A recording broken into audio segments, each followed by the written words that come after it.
Bonjour à tous, vous écoutez Parlons d'Europe, émission animée par la Maison de l'Europe de Tours, Centre-Val de Loire, centre d'information Europe Direct.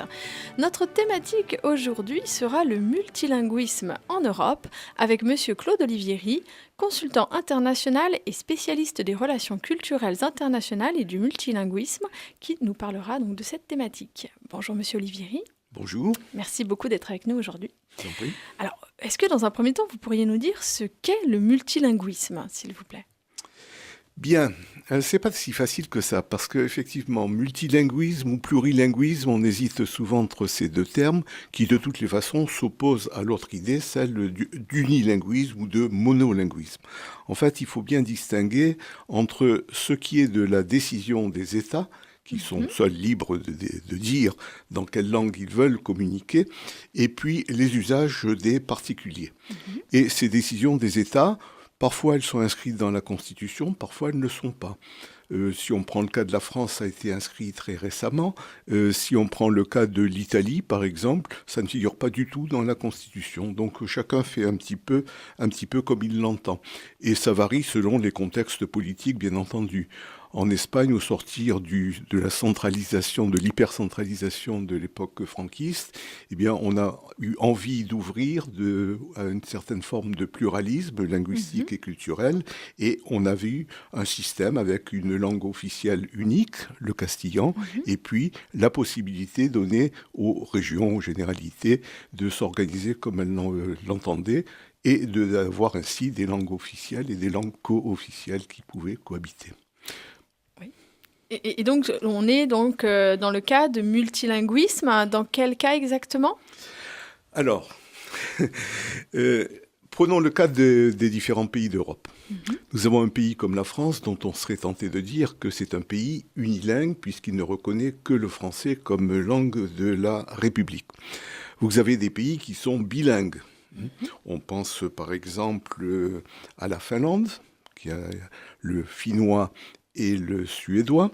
On peut penser aussi à l'Irlande, qui a le gaélique irlandais, enfin l'irlandais à côté de l'anglais, même si toutes ces langues ne sont pas sur le même plan.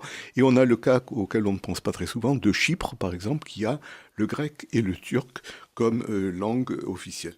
Donc on a des structures monolingues qui sont les plus fréquentes, il faut bien le reconnaître, officiellement comme tel, bilingue ou encore trilingue avec le cas du Luxembourg et de la Belgique, puisque le Luxembourg, c'est un cas particulier, reconnaît le français, l'allemand et aussi le luxembourgeois, le Letzeburgisch, et la Belgique qui, en dehors du français et du flamand, fait aussi une place officielle à l'allemand. Donc là, on est dans des cas de multilinguisme. Là, moi, je dirais que pour chaque pays, officiellement, c'est plutôt du plurilinguisme. Disons que la distinction entre plurilinguisme et multilinguisme, généralement, on l'a fait en sociolinguistique pour opposer des États où il y a vraiment un très grand nombre de langues, certains États africains, le Burkina Faso ou la Côte d'Ivoire, qui ont une quarantaine ou une soixantaine de langues nationales, et puis des situations de plurilinguisme qui se ramènent souvent à un un tri, voire un quadrilinguisme, mais c'est déjà assez rare. Et du coup, au niveau de l'Union européenne, est-ce qu'on peut parler de multilinguisme dans ce cas, parce qu'on a quand même 24 langues officielles et plus de langues minoritaires ? Alors, c'est effectivement, là, au niveau de l'Europe, effectivement, on va pouvoir parler de multilinguisme si on considère l'ensemble des États. Alors, pour rentrer un petit peu dans le détail, quelle est la volonté politique, quelle est la politique linguistique de l'Europe ? C'est pas évident. Mais il y a quelque chose qui est très amusant de remarquer, intéressant de remarquer, c'est quel a été le premier règlement que la communauté économique européenne a rédigé. Le règlement qui porte le numéro 1/58/CE.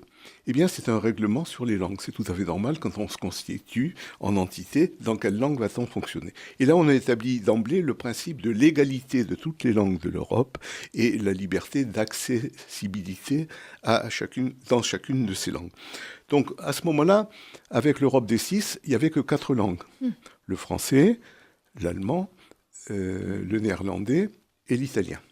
Il est évident qu'au fur et à mesure des élargissements, successifs, on a eu des langues de plus en plus nombreuses qui sont apparues, 11 langues en 93 au moment de la constitution de l'Union européenne stricto sensu, et aujourd'hui, comme vous le disiez, 24 langues, la dernière en date étant le croate avec l'adhésion de la Croatie. Mais cela, c'est l'affaire des pays. C'est les pays qui décident ce qu'ils veulent que soit reconnu comme langue officielle de leur pays. D'accord. On a vu un certain flottement sur l'irlandais qui n'était pas forcément mis en avant et qui maintenant l'est. Donc à l'heure actuelle, il y a déjà une petite distinction. 24 langues officielles dans l'Union européenne, mais en fait 26 langues officielles des pays de l'Union européenne. Les cas particuliers étant celui qu'on a déjà évoqué, le Luxembourg, qui n'a pas souhaité, disons, que le luxembourgeois qui n'est parlé que, assez couramment d'ailleurs, parler luxembourgeois, figure dans le cadre des listes des langues officielles de l'Europe, et puis le turc, qui est la langue de la communauté du nord de l'île de Chypre, qui n'a pas été retenue. Voilà à peu près comment cela fonctionne. Donc on a effectivement une situation de multilinguisme au niveau européen. Et de toutes les façons, pour les usagers, une situation de multilinguisme. Nous vous retrouvons après la pause.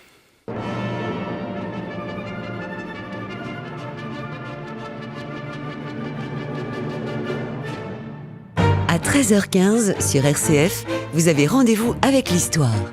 Véronique Alzieux et ses invités vous invitent à revivre une année, un événement, qu'il soit religieux ou historique, sous forme de feuilleton quotidien, créant ainsi une série pleine de rebondissements. La suite de l'histoire, du lundi au vendredi à 13h15. RCF, votre radio chrétienne généraliste grand public de proximité. RCF. Vous écoutez Parlons d'Europe, émission animée par la Maison de l'Europe de Tours, Centre-Val de Loire, centre d'information Europe Direct. Notre sujet aujourd'hui est le multilinguisme en Europe avec Monsieur Olivieri. Alors nous avons défini un peu ce qu'était le multilinguisme, nous l'avons vu au niveau européen. Maintenant, Monsieur Olivieri, est-ce que vous pouvez nous dire un peu comment ça fonctionne au niveau de l'Union européenne? Parce que nous avons des commissaires, des ministres, des députés, des agents, donc des 28 États membres qui travaillent ensemble dans les institutions, et comment est-ce que tout ça est rendu possible? Bien. Alors ça fonctionne bien, mais ça pourrait encore fonctionner mieux. Et deuxième constatation, c'est que ça fonctionne de manière variable selon les institutions de l'Union européenne. Alors on a pratiquement tous les cas de figure. Des institutions qui ne fonctionnent qu'en une seule langue, comme la BCE, qui ne fonctionne qu'en anglais depuis le début, ou des institutions comme le Parlement européen, qui met son point d'honneur à défendre un multilinguisme pur et dur au nom de principes démocratiques, on y reviendra, et qui fait fonctionner l'ensemble du Parlement européen dans les 24 langues. Et puis après, nous avons des situations intermédiaires, parce que c'est vrai que c'est lourd, c'est compliqué.